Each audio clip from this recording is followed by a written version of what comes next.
Hello, welcome friends. आज हम एक क्वेश्चन पेपर को देखेंगे, मीन्स एक सैम्पल पेपर को देखेंगे। पता है, जब भी हम कोई एग्ज़ाम देने के बारे में सोचते हैं या एग्ज़ाम देने जाते हैं, सबसे पहले जो रुकावट होती है वो है कि हमारे पास कोई सैम्पल पेपर नहीं है। हर किसी की यही प्रॉब्लम है। मतलब हम सोचते हैं कि ये टॉपिक हम कर लेंगे, ये टॉपिक हम कर लेंगे, हम सब कुछ पूरे सिलेबस को कवर कर लेंगे। और फिर प्रॉब्लम ये आती है कि काश एक सैम्पल पेपर मिल जाए, उससे देख लें कि हाँ किस टाइप के क्वेश्चंस आते हैं, तो फिर हमारे लिए ज़्यादा आसान रहे। और उसी में प्रॉब्लम है। तो आज वैसे ही हम एक प्रीवियस ईयर के क्वेश्चन पेपर को डिस्कस करेंगे, मतलब देखेंगे। आप लोग खुद ही समझदार हैं, ग्रेजुएशन में हैं, तो आप लोग तो जानते ही हैं कि कौन सा टॉपिक कहाँ पर है या क्या। अगर फिर भी कोई डाउट क्वेरी हो तो कमेंट सेक्शन में पुट कर देना। बट वैसे आज हम सिर्फ क्वेश्चन पेपर को ही देखेंगे। तो ये जो क्वेश्चन पेपर है ग्रेजुएशन का है, CBCS pattern, BA honours Sanskrit.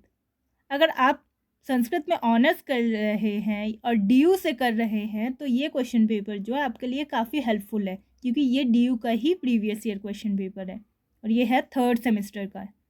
Paper का नाम है पोएटिक्स एंड लिटरेरी क्रिटिज्म। देखिए 3 घंटे का क्वेश्चन है और 75 मार्क्स मैक्सिमम। और इसमें यह है कि एक फ़ायदा है कि आप जो आंसर्स लिखते हैं वो इंग्लिश में भी लिख सकते हैं, हिंदी में भी लिख सकते हैं और संस्कृत में भी लिख सकते हैं। मीडियम ऑफ पेपर कुछ भी हो सकता है, लेकिन वो सेम ही होना चाहिए। अगर क्वेश्चन नंबर 1 आप इंग्लिश में कर रहे हैं तो लास्ट क्वेश्चन भी आपको इंग्लिश में ही करना है, ना कि किसी और लैंग्वेज में पहुंच जाए।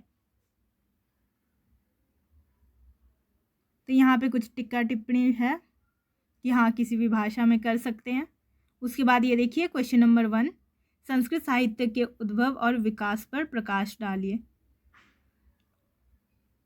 और हिंदी और संस्कृत आप जानते हैं कि काफ़ी सिमिलर है, तो अगर आप हिंदी समझ सकते हैं, हिंदी के क्वेश्चन समझ सकते हैं, तो आप संस्कृत में आप खुद ही कर सकते हैं। लेकिन इंग्लिश में वो पॉसिबल नहीं है, इसीलिए इंग्लिश में भी वो लिख के दिया गया है ताकि आपको जो भी लैंग्वेज कंफर्टेबल लगे आप उसी लैंग्वेज में करें।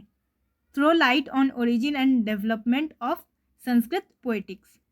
और अथवा में और है, मम्मट के अनुसार काव्य हेतु की समीक्षा कीजिए। Critically examine the cause of poetry according to Mammata. जैसे कि आप 3rd सेमेस्टर में हैं, 1 साल आप रह चुके हैं, तो आपको पता ही है कि जो बड़े बड़े लॉन्ग क्वेश्चंस होते हैं उसमें और दिया जाता है। अब 2 क्वेश्चंस है 10 मार्क्स के। अब आप देख लीजिए कि आपके लिए कौन सा लिखना ज़्यादा आसान है या फिर कौन सा आप बहुत अच्छे से जानते हैं, उस हिसाब से आप कर सकते हैं।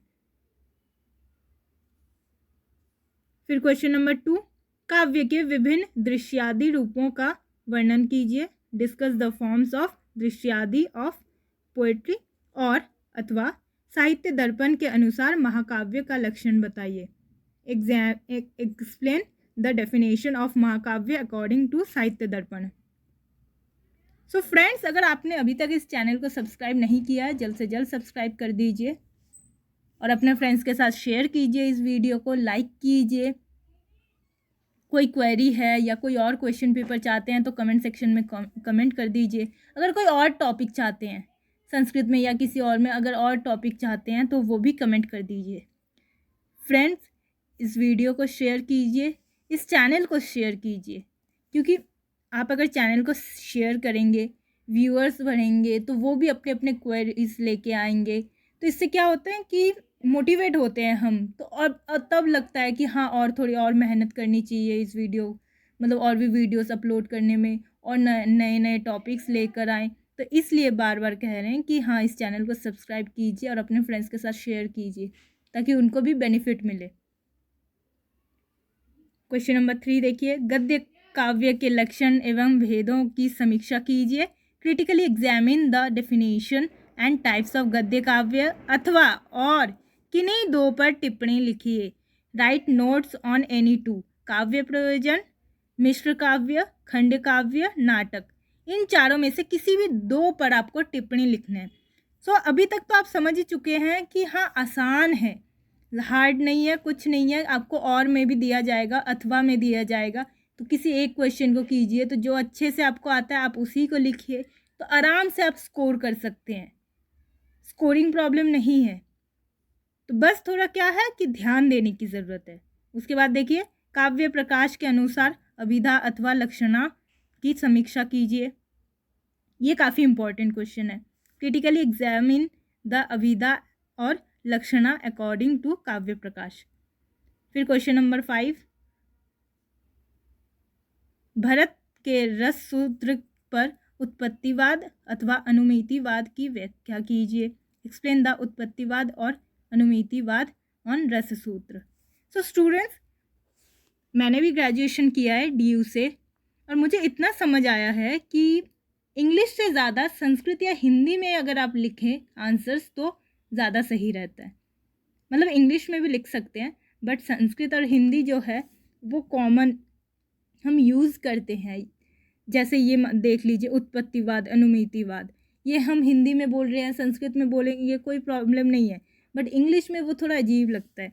और फिर इंग्लिश के जो वर्ड्स है वो थोड़े वैसे हो जाते हैं। बट अगर आपको सूटेबल है इंग्लिश में तो आप इंग्लिश में लिखिए। और रस की अलौकिकता पर प्रकाश डालिए। थ्रो लाइट ऑन अलौकिकता ऑफ रस। ये देखिए, अलौकिकता, इसको इंग्लिश में नहीं किया, वही हिंदी में किया है। रस, उसको हिंदी में ही किया है। तो इसीलिए लगता है कि हिंदी या संस्कृत ही बेटर है इंग्लिश से, मतलब ऐसे क्वेश्चन पेपर्स सॉल्व करने के लिए। फिर क्वेश्चन नंबर 6 देखिए, निम्नलिखित में से किन्हीं 2 अलंकारों का उदाहरण सहित लक्षण लिखिए। अब अलंकार ये तो आपको याद ही करने होंगे, लक्षण, उदाहरण ये आपको वो करने होंगे, याद करने होंगे। बट इसमें बेस्ट क्या है पार्ट कि ऑप्शन है आपके पास, अनुप्रास, श्लेष, उपमा, अपोनुति, व्यतिरेक। इनमें से आपको किसी 2 पर करना है। फिर निम्नलिखित में से किन्हीं 2 पद्यों में अलंकार का नाम निर्देश पूर्वक लक्षण कीजिए। Identify the name and definition. अब यहाँ पे श्लोक दिए गए हैं नीचे, देखिए एक श्लोक, ये नव पलाश पलाश वनम, ये बहुत फेमस श्लोक है। आई थिंक मेरे हिसाब से जो लगता है सभी को ये श्लोक याद होना चाहिए, काफ़ी कॉमन श्लोक है ये। फिर उसके बाद देखिए, 4 श्लोक दिए गए हैं और जिनमें से आपको 2 करना है। तो देखिए कितना आसान है ये पेपर। फिर उसके बाद देखिए क्वेश्चन नंबर 7, निम्नलिखित में से किन्हीं 2 छंदों का लक्षण एवं गण निर्देश पूर्वक उदाहरण दीजिए।